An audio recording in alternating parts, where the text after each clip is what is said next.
एक पति का था अवैध संबंध और फिर जब पत्नी को पता चला तो एक एक करके गिरी घर के अंदर 3 लाशें।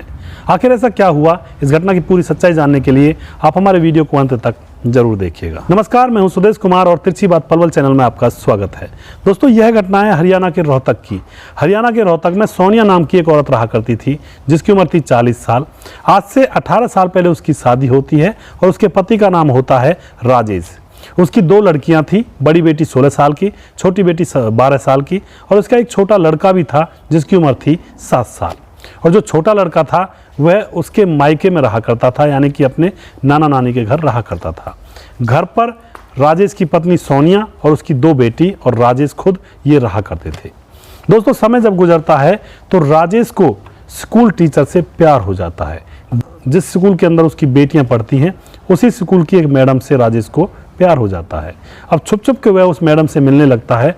कुछ दिनों बाद उसकी पत्नी सोनिया को उनकी प्रेम कहानी के बारे में पता चल जाता है और फिर उन दोनों के बीच में लड़ाई होती है। उसकी पत्नी अपने पति से लड़ाई करती है। दोस्तों, उसके बाद क्या होता है, सोनिया अपने पति के ऊपर निगाह रखने लगती है कि ये कहाँ जाता है, कहाँ मिलता है, उससे मिलता भी है या नहीं मिलता है।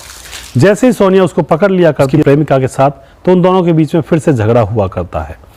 इस झगड़े में जब सोनिया को उसका पति मारा करता है तो सोनिया की बड़ी बेटी उसकी हिमायत लिया करती है और वह पापा से कहा करती है कि मम्मी को मत मारा करो। इसी तरह से मामला चल रहा होता है। एक दिन उसकी बड़ी बेटी परेशान होकर रोज रोज के झगड़ों से वह अपने स्कूल में अपनी टीचर से कह देती है कि मेरे पापा से मिलने की ज़रूरत नहीं है और तुम उससे आज के बाद मिलना मत, नहीं तो बहुत बुरा होगा। दोस्तों, यह बात जब राजेश को पता लगती है तो वह बहुत गुस्से में आ जाता है। वह अपनी बड़ी बेटी को धमकाता है और उससे कहता है कि आज के बाद तू स्कूल नहीं जाएगी। अब वह अपनी बड़ी बेटी को घर में बिठा देता है। दोस्तों, अब और ही परिस्थितियां कुछ बिगड़ जाती हैं। अब जो राजेश की पत्नी होती है सोनिया, उसका पीछा करने लगती है कि यह कहाँ जाता है, क्या करता है।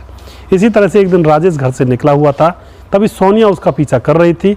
तो जाकर देखती है बाजार में राजेश अपनी प्रेमिका उस टीचर के साथ खड़ा हुआ था, कुछ खा पी रहे थे वो दोनों। तभी वहाँ सोनिया चली जाती है और फिर उसके बाद क्या होता है, उनके बीच में झगड़ा होता है और राजेश सोनिया को मार पीट के वापस घर भगा देता है। सोनिया रोती हुई वापस आ जाती है, उसको बहुत बेइज्जती महसूस होती है। घर आकर के वो अपने छोटे बेटे के पास फ़ोन करती है, उससे बहुत देर तक बातें करती है, रोती है और फिर उसके बाद क्या होता है दोस्तों, वह अपनी दोनों बेटियों के साथ जहर खा लेती है और तड़प तड़प कर घर के अंदर तीनों माँ बेटी मर जाते हैं। आस पड़ोस के लोग इकट्ठा होते हैं, पुलिस को बुलाया जाता है। पुलिस मामले की छानबीन करती है और फिर पुलिस एक दिन के बाद ही राजेश को अरेस्ट कर लेती है और उससे पूछती है आखिर तुमने ऐसा क्यों किया।